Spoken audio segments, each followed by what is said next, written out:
Buen día para todos, les doy la bienvenida a nuestra nueva clase de historia, espero que se encuentren bien. Y bueno, como el título de nuestra presentación lo indica, hoy vamos a estar estudiando a Carlomagno, ¿sí? Que se va a convertir en el rey de los francos. Pero antes de empezar con Carlomagno, lo que vamos a hacer es estudiar cómo llegó Carlomagno al poder, ¿sí? Y quiénes fueron sus antecesores y por qué es tan importante, por qué fue tan importante Carlomagno para la historia, ¿sí? Por eso, bueno, vamos a empezar, vamos a poner de título en la carpeta, por favor, recuerden copiar siempre, ¿sí? Todos los datos, todos los apuntes en la carpeta. Vamos a poner como título Carlomagno, rey de los francos, tengan la carpeta con ustedes, así mientras van viendo el video, van copiando, van tomando todos los apuntes y ahí estamos. Bueno, vamos a retroceder un poco en el tiempo, ¿sí? Vamos a retroceder porque nosotros en la última clase estuvimos hablando de los musulmanes, la expansión de los musulmanes, y ya habíamos llegado hasta el siglo VIII. Pero por eso vamos a retroceder al siglo VI para ver cómo estaba la situación, que esto creo que ya lo tenemos claro, ¿sí? En el siglo VI todavía no estaban los árabes, ¿sí? Teníamos el imperio bizantino, ¿sí? O el imperio romano de Oriente, y en todo lo que era Europa occidental teníamos los reinos romanos germánicos, ¿sí? En España los visigodos, en Portugal los suevos, en Italia los ostrogodos, en el norte de África los vándalos, en las islas británicas los anglos y los sajones, y en lo que es Francia, ¿sí? Teníamos el reino de los francos. Bien, entonces vamos a empezar hablando de los francos. El rey más importante de los francos es Clodoveo, ¿sí? Que gobernó desde el 482 al 511, ¿sí? Y funda una dinastía que es la dinastía merovingia. ¿Se acuerdan que todos los reyes, ¿sí? Que forman parte de una misma familia, cuando se moría un rey, lo sucedían sus hijos, y así sucesivamente, ¿no? Y forman una dinastía. Entonces, Clodoveo fue el primer rey de la dinastía merovingia que gobernó el reino de los francos. ¿Por qué fue importante? Porque va a extender los límites del imperio franco, se va a extender sobre los otros reinos germánicos, romanos germánicos, y de esa manera se va a transformar en el rey más importante de todo lo que es el occidente. Y en el año 507, poco antes de morir, se va a transformar en un rey cristiano, ¿sí? Porque, bueno, no era romano, ¿sí? Clodoveo, sino que era un rey de los francos, que era un pueblo de origen germano. Bueno, fueron copiando, ¿verdad? El que no le pone pausa al video y después sigue con el video. Bien, conclusión es que en el año 511, como dijimos recién, Clodoveo se muere y entonces el reino se reparte entre sus 4 hijos, que es una costumbre común entre los pueblos germanos y que va a generar muchísimos problemas, que cuando se muere el reino no se lo queda el hijo mayor, sino que lo reparte entre todos sus hijos varones, reconocidos legalmente, ¿sí? Y bueno, entonces es como que se empieza a fracturar el reino de los francos, y los últimos reyes de la dinastía van a delegar el poder en el mayordomo del palacio. ¿Quién era el mayordomo del palacio? El mayordomo del palacio era un funcionario muy importante del rey, ¿sí? Que cumplía con toda una serie de funciones civiles, militares, administrativas, ¿no? Con el paso del tiempo, el mayordomo del palacio, al tener todas estas funciones claves para el funcionamiento de un estado, se va a ir transformando, ¿sí?, en más poderoso que el propio rey, ¿sí? Porque como les digo, el mayordomo de palacio tiene funciones administrativas, civiles y militares. Entonces, por eso va a adquirir o va a ir adquiriendo cada vez más poder. Y la figura del rey va a pasar a segundo plano. Y esto va a suceder en el año 732, ya vieron cómo fuimos avanzando en el tiempo, cuando Carlos Martel, ¿sí?, que es mayordomo de palacio, va a lograr, ¿sí?, una victoria muy importante sobre los musulmanes, que esto ya lo vimos la clase pasada. Acá es cuando se une el avance musulmán con los francos. Ustedes vieron en la clase pasada que los musulmanes comenzaron a expandirse, ¿sí?, por todo lo que era África, ¿sí?, dominan el reino de los visigodos en la península ibérica, en lo que hoy es España, y se dirigen hacia el norte. En el norte, en Francia, ¿quién logra frenarlos? Carlos Martel. ¿En dónde? En la batalla de Poitiers. ¿Quién era Carlos Martel? Un mayordomo de palacio, ¿sí? Precisamente Carlos tiene el sobrenombre de Martel. ¿Por qué? Porque así como el martillo, martel significa martillo, quiebra y machaca el hierro, el acero y los metales, él quebró y machacó a sus enemigos. ¿Quiénes fueron sus enemigos fundamentalmente? Los árabes. Vamos a ver un video que explica esto que les dije. Desde la llegada de los musulmanes a la península ibérica en el año 711, se produjeron continuas incursiones hacia el sur de Francia, regresando a tierras hispanas cargados de cuantiosos botines. Pero en el año 725, los musulmanes cruzaron los Pirineos para tomar la plaza de Carcassonne y la comarca del sur de Francia, estableciendo la capital en Narbona, donde fue nombrado un gobernador musulmán. De esta manera, el Islam pretendía continuar su avance por Europa. Tomando como cabeza de puente la zona meridional en el año 732, los musulmanes dirigidos por Abd al-Rahman iniciaron una campaña para conquistar el centro francés. Avanzaron rápidamente por la orilla del río Garona y pusieron sitio a Burdeos. La ciudad fue tomada al asalto y saqueada por los soldados. Desde Burdeos, los invasores podían extenderse por los territorios de Orleans, Auxerre y Sens, atraídos por las riquezas de la zona, especialmente las de la abadía de San Martín de Tours.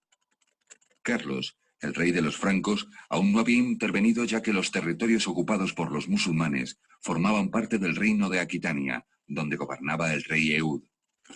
Pero el avance de Abd al-Rahman hacia Tours motivó su intervención. Carlos organizó un potente ejército entre los francos llegados de todos sus dominios y se puso al frente. Decidió retroceder hasta Poitiers para situar sus tropas de manera ventajosa en el momento en que se produjera la batalla con los musulmanes de Abd al-Rahman.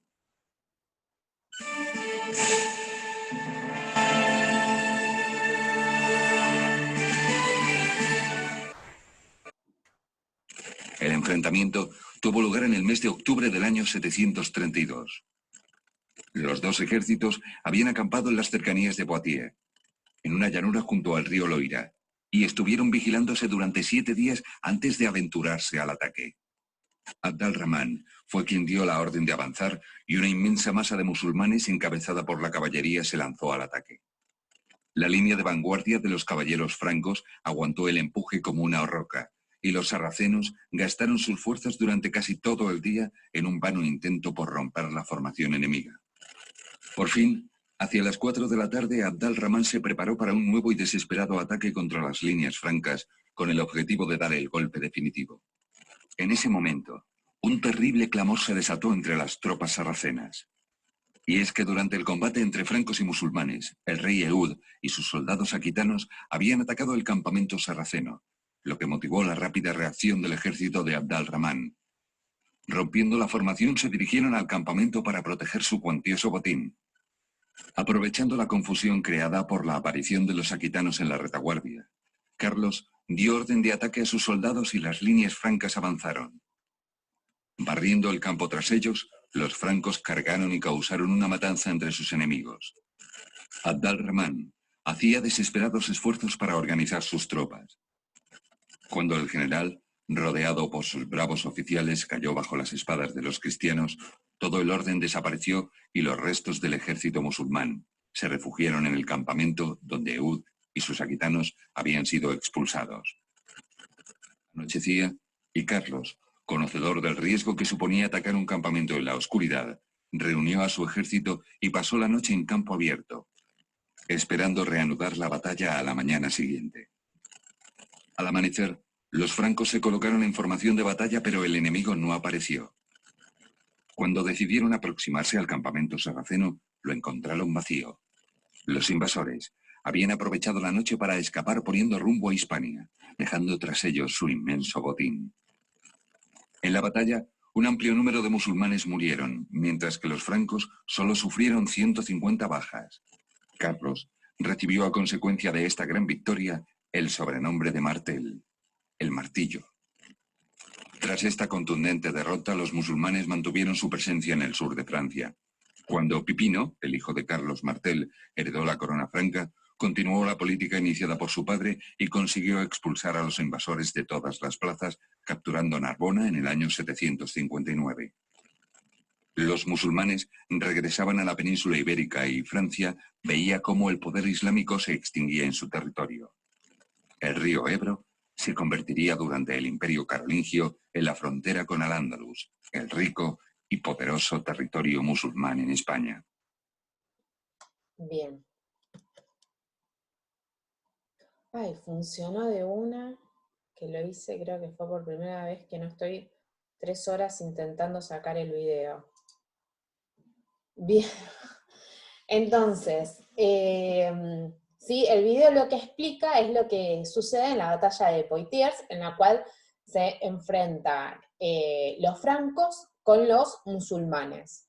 El líder del ejército franco es el mayordomo del palacio, no es el rey, que es Carlos, ¿sí? Y que bueno, es interesante lo que muestra en el video, ¿no? Cómo estuvieron peleando durante todo un día, hasta que a Carlos se le ocurre atacar por detrás el campamento de los musulmanes. Cuando los musulmanes se dan cuenta de eso, entonces retroceden, y ahí es donde se produce toda la desorganización del ejército, ¿no? Y bueno, al llegar la noche, Carlos decide no atacar. Al día siguiente va al campamento para ver qué es lo que sucedió, y ahí encuentra que los musulmanes se habían escapado y habían dejado todas las riquezas. Entonces, bueno, a partir de ese momento se produce el retroceso de los musulmanes, y los musulmanes quedan solamente en lo que es, los árabes quedan solamente en lo que es la península ibérica, ¿sí? Pero ya no logran pasar hacia Francia. Y es, bueno, a partir de esta victoria donde Carlos recibe el nombre de Martel por la forma, ¿sí?, en que golpeó a sus enemigos. Entonces, hasta acá lo que tiene que quedar claro es que en el reino de los francos tenemos a Clodoveo, que es el rey de los francos, muy importante, que logra conquistar territorios y funda la dinastía merovingia, ¿sí? Con el paso del tiempo, los reyes de esta dinastía delegan su poder en los mayordomos de palacio. En el siglo VIII, un mayordomo de palacio, que se llama Carlos, logra frenar el avance de los musulmanes. Por eso se transforma en un mayordomo de palacio muy importante que recibe el sobrenombre de Martel. Cuando muere Carlos, lo sucede su hijo Pipino el Breve, ¿sí?, que se va a llamar Pipino el Breve porque era muy peticito, entonces tenía breve estatura y por eso le decían Pipino el Breve, que dijo, bueno, a ver, ya está, los que tenemos el poder somos nosotros, ¿sí? No el rey merovingio. Entonces, ¿qué es lo que hace?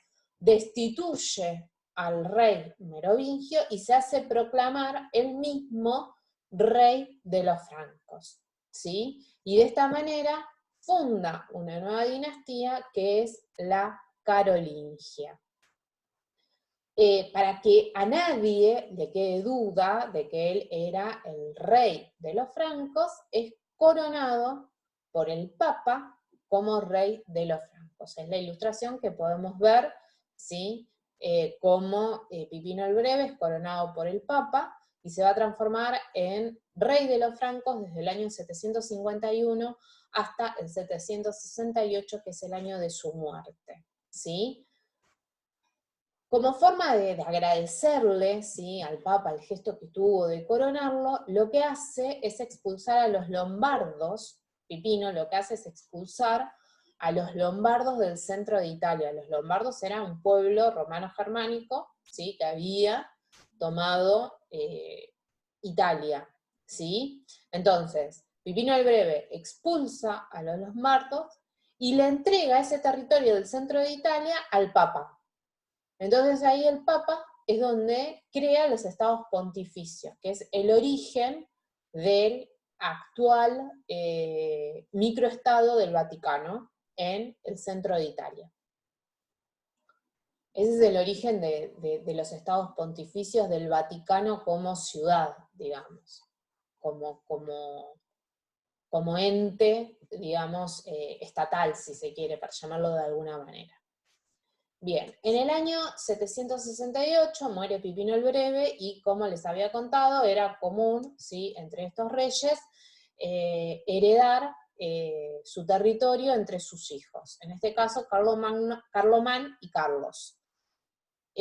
Carlomán y Carlos se llevaban muy mal, se peleaban por estos, o sea, se peleaban para ver, ¿no?, quién se quedaba realmente con más territorio o con todo el territorio. Carlos, que era el segundo hijo de Pipino, o sea, no era el hijo mayor era Carlomán, era también el hijo preferido de su mamá, ¿no? Entonces fue como que la mamá apoyó a Carlos en vez de Carlomán. Los hermanos estaban a punto de enfrentarse en una batalla. Cuando digo que se llevaban mal, se llevaban muy mal, ¿sí? Estaban a punto de enfrentarse en una batalla y Carlomán muere de una hemorragia nasal severa, ¿sí? Le empezó a salir sangre de la nariz y se murió. Durante mucho tiempo se pensó que en realidad a Carlomán lo mataron y no se murió solito, pero bueno, hay discusión, ustedes podrán sacar sus propias conclusiones si Carlomán se murió o a Carlomán lo mataron. La cuestión es que sin Carlomán, Carlos, ¿sí?, que se va a transformar en Carlomagno, Carlos el Grande, se va a transformar en rey de los francos, ¿sí?, desde el año 768 al 814, que va a ser cuando muere. Va a defender al territorio de los ataques de los germanos, fundamentalmente de los sajones, ¿sí?, de los bretones, y también de los musulmanes, ¿sí?, que van a estar continuamente intentando, ¿sí?, llegar a seguir expandiendo sus territorios. Él lo va a frenar, ¿sí? Va a extender el territorio, va a construir un poderoso imperio y va a ser coronado emperador por el Papa León III, ¿sí? Coronado emperador. Y acá tenemos todo un tema, ¿sí? Porque va a ser coronado emperador ¿de qué? Del Imperio Romano. Pero nosotros ya teníamos un Imperio Romano, ¿sí? ¿Que dónde está el Imperio Romano? El Imperio Romano está en Oriente y tiene su capital en Constantinopla. ¿Pero se acuerdan cómo era el poder del emperador en Oriente? ¿Qué tipo de poderes tenía el emperador en Oriente? A ver, yo sé que ustedes lo están diciendo, lo están pensando en sus cabezas. Tenía poder político, obviamente, militar, administrativo y religioso. ¿Se acuerdan que nosotros habíamos hablado del césaropapismo? Es decir, que el emperador era el jefe político y también era el jefe religioso de la iglesia. ¿Se acuerdan que hasta nombraba a los propios obispos? Entonces, el Papa en Roma, no estaba contento con esta situación porque el jefe de la iglesia decía al Papa, hey, soy yo, no es el emperador de Oriente, el jefe de la iglesia soy yo. Eso había generado, sí, un conflicto que, ¿se acuerdan que les había explicado? Que termina con la división de la iglesia entre la división de la iglesia, ¿no? Entre la iglesia cristiana occidental, ¿no? Y el cristianismo ortodoxo, que vendría a ser el de Oriente. Entonces, bueno, frente a esta situación, cuando en Europa aparece un rey que logra reunir tantos territorios y que es reconocido por todos, el Papa dice, esta es mi oportunidad, ¿sí? Es mi oportunidad de nombrarlo a este rey como emperador para que él sea el verdadero emperador de todos los romanos, y no, ¿sí?, el emperador de Oriente que me quiere sacar el poder religioso a mí. Acá hay un artículo interesante sobre la coronación de Carlomagno. Bueno, este es un cuadro, un fresco pintado por Rafael, ¿sí?, que va a ser un gran artista del Renacimiento que vamos a ver después, ¿sí?, que es del siglo XVI, que representa el momento en que Carlomagno es coronado emperador por el Papa León III, el 25 de diciembre del año 800, ¿sí? Pero a lo que yo quería hacer acá,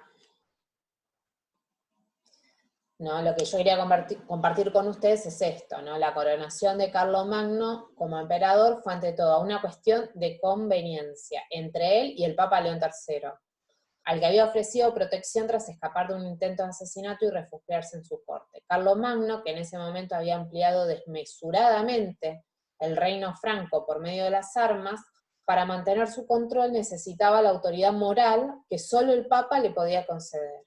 Y por su parte, León III requería de un protector poderoso que garantizara su lugar al frente de la Iglesia y su propia vida. Además, Carlomagno era el hombre que necesitaba para restaurar el liderazgo de la cristiandad occidental frente al poder de Constantinopla. Entonces, este párrafo capaz que aclara mejor las palabras que quise decir recién, ¿no?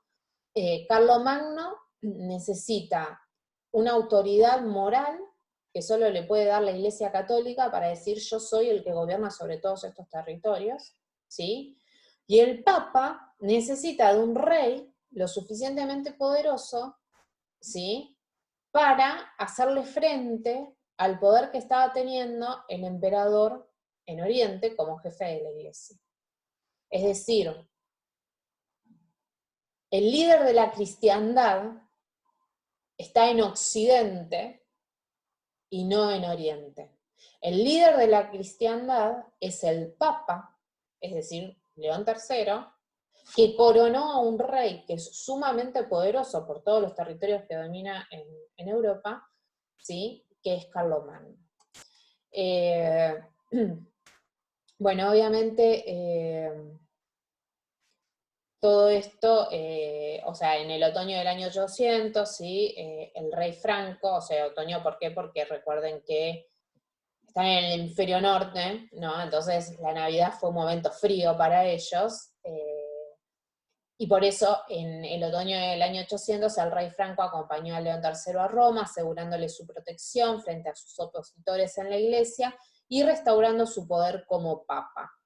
Ya fuera por iniciativa del pontífice, o más seguramente por un acuerdo entre ambos, durante la misa de Navidad, celebrada en la antigua Basílica de San Pedro, Carlomagno se arrodilló frente al altar para rezar, momento en el cual León III coronó como emperador de los romanos, un título que sancionaba su autoridad sobre los nobles de cualquier rango en los territorios bajo el dominio franco. Obviamente cuando los bizantinos se enteraron de todo esto, es decir, cuando las autoridades del Imperio Romano de Oriente se enteraron, o sea, la población de Constantinopla se enteró de esto y dijo, bajo ninguna manera nosotros vamos a tener como emperador a Carlomagno. Y bueno, de todas formas, en ese momento Constantinopla no estaba pasando por un buen momento, la que estaba gobernando en ese momento era la emperatriz Irene, ¿sí? Carlomagno le ofrece matrimonio a Irene, ¿no? Para decir, bueno, yo soy emperador, vos sos emperatriz, no hay ningún problema, pero la conclusión es que hay una conspiración en contra de Irene, Irene es destituida del poder, y bueno, frente a esa situación de no aceptación del poder de Carlomagno en Constantinopla, Carlomagno, y con todos los problemas que tenía en Europa, Carlomagno es como dice, bueno, vamos a dejarlos a los bizantinos que se organicen por su cuenta y que hagan lo que quieran, y bueno, las cosas, por decirlo de alguna manera, siguieron su rumbo, ¿sí? Entonces, conclusión con respecto al tema de Carlomagno como emperador, lo que tenemos que rescatar es esto, ¿sí? O sea, ¿cuál es la importancia de esto? O sea, ¿cuál fue el acuerdo, no? Carlomagno recibía, ¿sí? Como la justificación para ser el rey de todos esos territorios, la manera de aglutinar, de unir todos esos territorios, ¿sí? Bajo la autoridad que ahora le había conferido el Papa, y por su lado, el Papa recuperaba su lugar, por decirlo de alguna manera, como líder de la Iglesia, al menos en la parte occidental del imperio, de lo que de lo que quisieron lograr con esta restauración, ¿no?, del Imperio Romano en Occidente. Y bueno, como dijimos, la otra característica es que extendió el territorio, construyó un poderoso imperio. Bueno, acá lo tenemos a Carlomagno, con los típicos símbolos de poder, la corona, la espada, ¿sí? Y este símbolo que marca, digamos, vendría a ser como el poder de la Iglesia sobre los territorios, ¿sí? Y acá quería llegar al mapa, para que ustedes vean. Vamos a ver este videito, que es muy cortito. El pueblo germánico de rápidamente. los francos dio origen a un reino poderoso cuando Carlos Martel consiguió unificar todo el territorio y frenó el avance de los musulmanes en Poitiers en el año 732.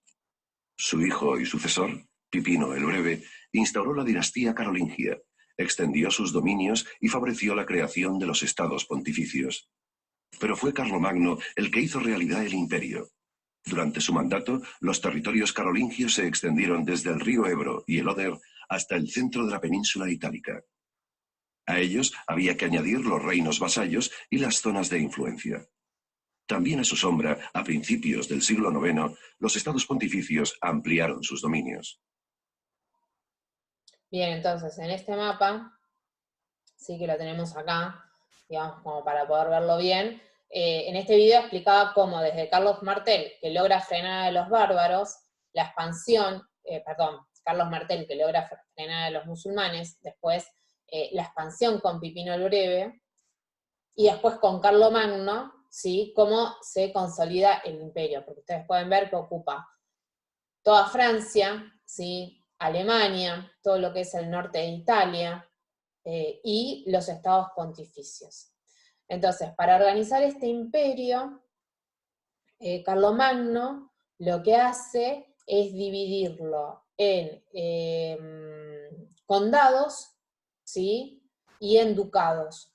Al mando de cada uno pone a duques y a condes, que tienen funciones civiles y militares. Y en los lugares fronterizos crea las marcas, ¿sí? La de Bretaña, la danesa, la Panonia y la hispánica, que va a ser la más importante. ¿Por qué? Porque va a ser el freno a los árabes. Y al mando de cada marca hay un marqués, ¿sí? De ahí es el origen de todos esos títulos nobles, que son los marqueses, los condes y los duques, ¿sí? Son los que administraban las partes en las cuales estaba dividido el gran imperio de Carlomagno para lograr su mejor organización. Además, cada año, ¿sí?, los marqueses, los condes y los duques recibían las visitas de los missi dominici, que eran una especie de inspectores que iban a vigilar a ver si se cumplían con todas las cosas. La capital del imperio va a estar en Aquisgrán, hoy es una ciudad alemana, que tenía alrededor de 5.000 habitantes en esta época, ¿sí?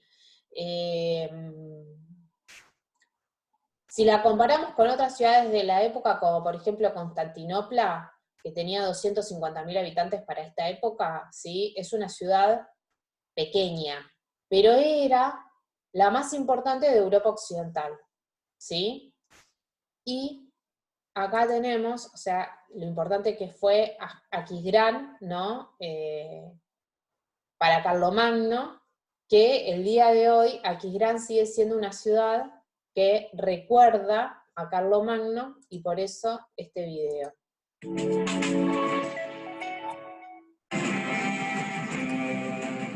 La figura de Carlomagno, rey de los francos y emperador de Europa Occidental, es omnipresente en Aquisgrán, en oro, en piedra, como marioneta, acuñado en moneda o como típico dulce de especias.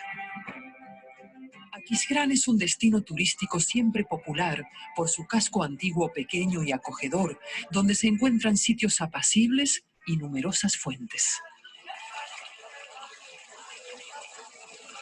Pero en este año carolingio los visitantes acuden sobre todo para ver las exposiciones temáticas. Los preciosos objetos expuestos vienen de Londres o París, del Vaticano, Austria o los Países Bajos. Estas piezas han sobrevivido milagrosamente 1200 años y aún hoy siguen contándonos su historia.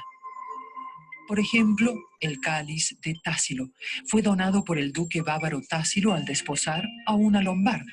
Clara rotura de la fidelidad debida a Carlomagno, enemigo de los lombardos, que tendió una emboscada a Tassilo, lo tomó prisionero y lo condenó a muerte. Pero quiso mostrarse compasivo como señor. Por eso transformó la pena de muerte en un enclaustramiento de por vida y repartió toda la familia de Tassilo por varios conventos de Francia. Carlomagno extinguió así a la estirpe completa de Tassilo, que ya no tuvo descendientes. Por contraste, la suya se desarrolló magníficamente. Él mismo se casó 5 veces, tuvo diversas queridas y dejó al menos 18 hijos.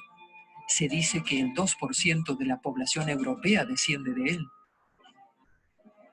Carlomagno viajó continuamente con su trono de tijera para gobernar a los numerosos pueblos sometidos por él entre el Mar del Norte y el Mediterráneo. Reinó durante 46 años, de los cuales solo 2 no estuvo en guerra. El secreto de sus triunfos fueron las armas. Carlomagno tuvo un ejército muy potente para la época, con una caballería de avanzada, cuya intervención era decisiva en las batallas. Sus tropas estaban bien equipadas, dotadas de armaduras y bien blindadas. Las armas producidas en Francia eran muy duraderas y resistentes. Aunque las exposiciones cierren sus puertas a fines de septiembre, Carlomagno seguirá estando muy presente en Aquisgrán. Por ejemplo, en el ayuntamiento, donde el rey de los francos celebraba sus fiestas, hoy se celebran matrimonios. Las huellas de Carlomagno pueden seguirse por Aquisgrán con o sin guía. El sello real carolingio aplicado sobre el empedrado conduce al visitante a los lugares principales. Entre ellos, la catedral, cuyos cimientos ordenó colocar Carlomagno en el año 796. Esta obra, descomunal para su época, fue el primer monumento alemán declarado Patrimonio de la Humanidad por la UNESCO.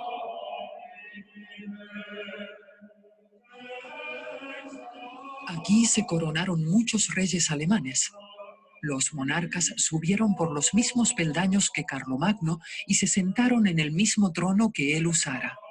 Un trono que hoy sorprende por su sobriedad, pero para Carlomagno sus placas de mármol fueron de un valor incalculable. Proceden de Jerusalén, la cuna de la cristiandad. También los libros de la Alta Edad Media son muy valiosos. Carlomagno reunió en su corte a los mejores sabios de su tiempo. Aunque él mismo no supiera escribir, reformó y unificó la escritura, que hasta entonces solo usaba mayúsculas. El Museo Internacional de la Prensa de Aquisgrán muestra cómo se introdujeron en la época carolingia las minúsculas que hasta hoy usamos. Se hablaban los dialectos más variopintos. El alemán y el francés daban sus primeros pasos. Para poder unificar todo, era importante disponer de un sistema unitario de escritura. Los libros también revelan los modos de festejar y de comer en la corte de Carlomagno. El aula carolina ofrece regularmente banquetes históricos acompañados de música como hace 1200 años, con fruta, hortalizas y carne de animales de caza, más vino y cerveza en grandes cantidades. Por entonces se comía siguiendo un ritual estricto. El emperador y su familia comenzaban, y solo una vez que Carlomagno había posado el cuchillo y eructado audiblemente, podían comenzar a comer los de menor rango. Primero los nobles y luego los demás, jerárquicamente. Menos mal que algunas costumbres se perdieron. De todos modos, con un paté de ciervo y una ensalada de canónigos, el comensal comerá opíparamente. Hoy, como en aquellos tiempos. Bien.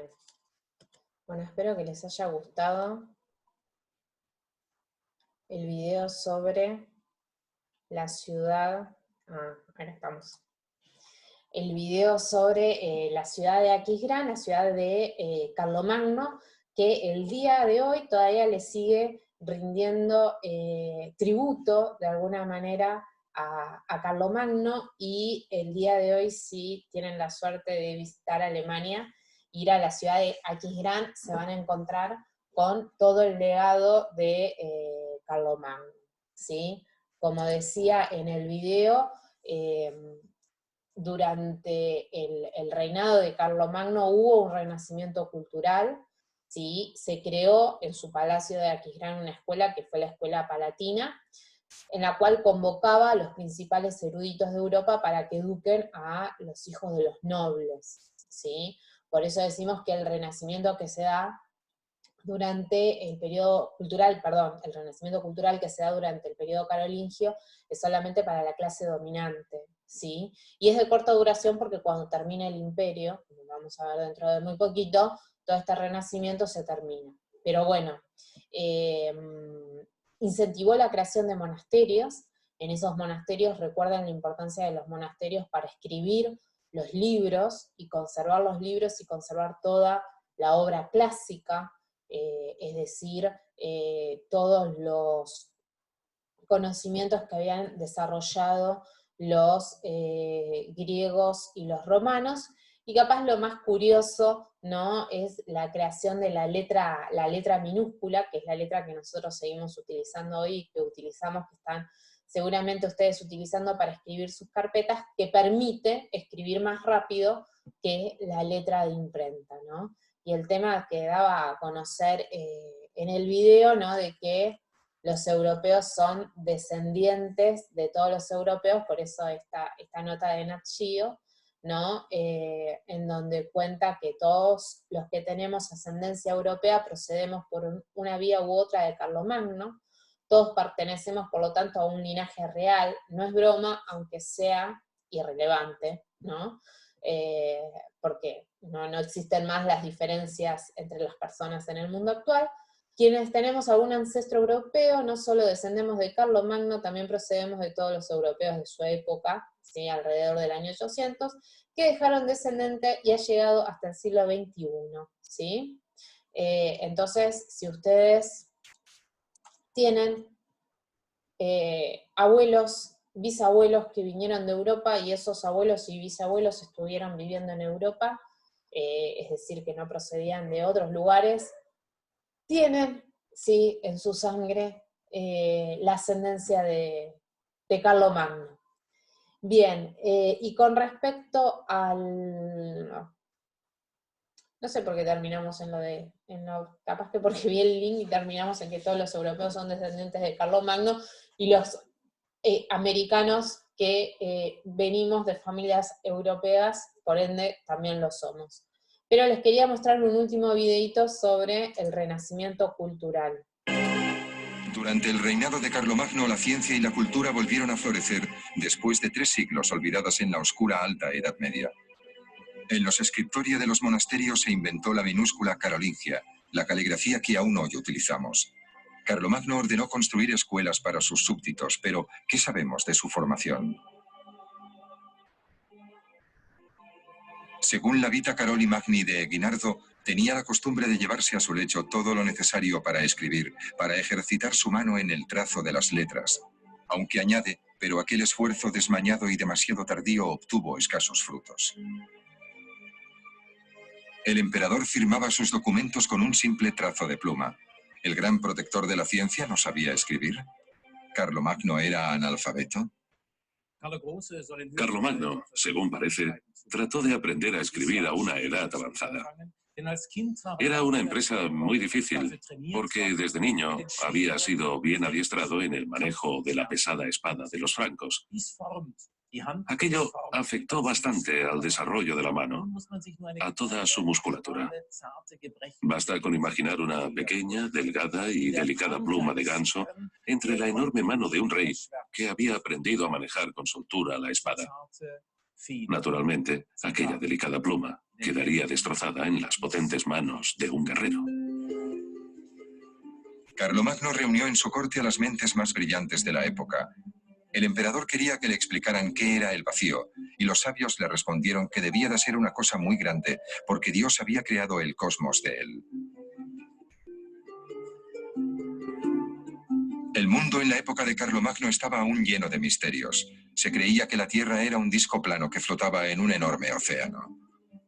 Dios había creado el mundo y lo había situado en el centro del universo.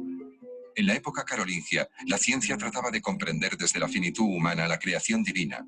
La ciencia y la fe eran aún inseparables.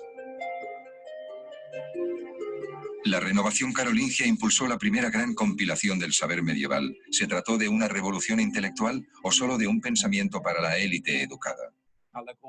Carlomagno no fue nunca un esteta, en absoluto. La estética no es más que l'art pour l'art, la educación por la educación. Carlomagno siempre empleó la educación como un modo para poder hacer frente a la tarea de ser rey, para hacer avanzar y así proteger a la Iglesia lo mejor que pudo, para construir su gran imperio y guiar a toda la sociedad de su tiempo, para orientarla hacia una única y verdadera meta, que no era otra que lograr alcanzar el reino de los cielos. Los talleres palatinos elaboraron espléndidas obras de arte, como hasta entonces no se habían visto jamás, adornadas con plata, oro, marfil y piedras preciosas. Libros de evangelios, relicarios en los que se guardaban las reliquias de los mártires cristianos, objetos llenos de magia. Cada detalle, cada piedra preciosa, cada color, guardaba un mensaje. El pueblo creía en la magia sagrada, en el poder que las obras de arte tenían para procurar protección frente a las fuerzas del mal, para expulsar la enfermedad y garantizarles la gracia de Dios. Carlomagno no solo era el monarca más poderoso de su época, sino también el más rico. Guinardo alababa la generosidad de su rey. Carlomagno ofreció al Papa evangelios y recipientes labrados en oro y plata para las cámaras del tesoro de las iglesias de Roma. Como este recipiente precioso para un tesoro aún más precioso. De este recipiente se cree que contuvo tierra empapada con la sangre de San Esteban, el primer mártir. Pero aún más valioso que el oro o que el metal labrado era un tinte. El rojo púrpura, el color de los emperadores. Científicos de Colonia estudian actualmente en qué medida se utilizaba de hecho esta sustancia tan preciada. ¿Estas páginas fueron teñidas realmente con púrpura? En la Edad Media se seguían utilizando tintes vegetales como sucedáneos de aquel tinte. Los valores de los colores aportarán una información concluyente sobre la cantidad de rojo púrpura utilizada. El resultado fue positivo. La elaboración del color púrpura era tan cara que solo unos pocos soberanos podían permitirse aquel tinte, como símbolo de su rango.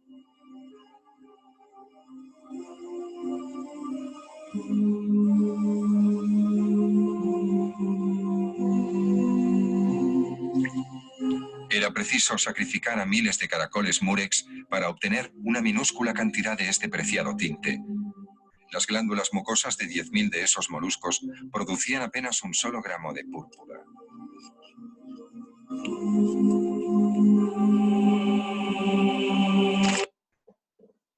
Bien, ¿se acuerdan de esto que lo habíamos visto el año pasado?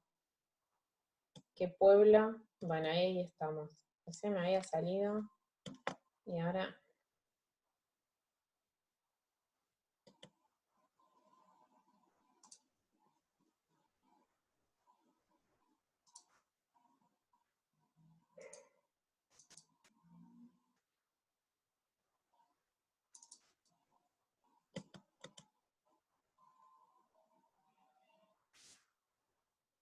Ahí vamos. Bueno, lo que les decía, ¿sí? Después les voy a preguntar cuando nos veamos el jueves, ¿sí? ¿Quiénes eran los otros quiénes inventaron el color púrpura? ¿Se acuerdan que lo vimos el año pasado? ¿Quiénes fueron? ¿Sí? ¿Qué significaba el color púrpura? Entonces, resumiendo, Carlomagno, rey fundamental para Europa, ¿sí? Porque logra extender su territorio por gran parte de Europa Occidental, porque logra frenar en Europa Occidental el avance de los árabes, porque es nombrado emperador del Imperio Romano. O sea, esto también es para entender, ¿no?, lo importante que fue para toda esa gente el Imperio Romano, porque ¿cuánto hace ya que cayó el Imperio Romano de Occidente? Y todavía están buscando la manera de resurgirlo, y nombran a una persona emperador de los romanos, no existía más eso, ¿no? Pero sin embargo lo hacen. ¿Y quién lo nombra emperador de los romanos? Nada más y nada menos que el Papa durante una Navidad del año 800, ¿sí? Entonces, si lo importante entonces de todo esto es Carlomagno, la extensión de su imperio, la manera en que organiza su imperio con los condes, los duques, los marqueses, que es nombrado emperador, ¿sí?, para lograr tener una mayor autoridad, para de alguna manera unificar en la autoridad del emperador todos los territorios que tenía, y además porque el Papa buscaba de esa manera recuperar su poder sobre la cristiandad que él estaba sacando el emperador de Oriente. Y todo lo relacionado con el renacimiento cultural, que como dijimos fue de corta duración y solamente para la clase dominante, y como dato de color, la letra minúscula. Bien, cuando Carlomagno muere, lo sucede su hijo, Luis el Piadoso. O sea, Carlomagno no hace, ¿sí?, lo que hacen todos los reyes de dividir su imperio entre todos sus hijos, sino que los últimos años de su vida co-gobierna, o sea, gobierna junto a Luis, al hijo que él eligió para que sea rey de los francos, ¿sí? Y de esa manera logra mantenerse la unidad del imperio, pero Luis sí va a dividir el imperio entre sus hijos, que son como, a partir del Tratado de Verdún, ¿sí? La parte está amarilla, que vendría a ser más lo que es, hoy es Francia, ¿sí? Se la deja a Carlos el Calvo, ¿no? Seguramente se imaginarán por qué se llamaba Carlos el Calvo. La parte central va para Lotario, y la parte, ¿sí?, de lo que hoy sería más Alemania, si se quiere, para Luis el Germánico. Entonces, el imperio queda dividido, y en este momento van a llegar nuevas invasiones, que es lo que vamos a ver la clase que viene, que es lo que vamos a ver más adelante, y bueno, toda esa unidad que se había alcanzado con Carlomagno se pierde. ¿Sí? Bueno, entonces la caída del imperio se da a partir de la división que hace el hijo de Carlomagno, Luis el Piadoso, entre todos sus hijos, a partir del Tratado de Verdún, ¿sí? Queda dividido entre Carlos el Calvo, Lotario y Luis el Germánico. Espero que se haya entendido. Saben que cualquier duda sobre este tema lo pueden escribir en la publicación o pueden mandarme un mensaje, y espero que les haya resultado interesante y les haya gustado la figura de Carlomagno, ¿no? Me parece a mí, digamos, como muy, muy curioso toda esta idea de querer poner a un emperador romano en el siglo VIII prácticamente, ¿sí? A finales del siglo VIII, un emperador romano, ¿no? Cómo perdura la idea del imperio romano, ¿no? Que esto también lo estuvimos hablando, y el Papa, ¿no? Ahí buscando la manera de no perder su poder como líder de la cristiandad, buscando a un rey poderoso para coronar. Es interesante, y bueno, todo el resurgimiento cultural y lo grandioso que hoy es Aquisgrán, gracias a Carlomagno. Bueno, les mando un beso para todos, nos vemos la próxima. Chao.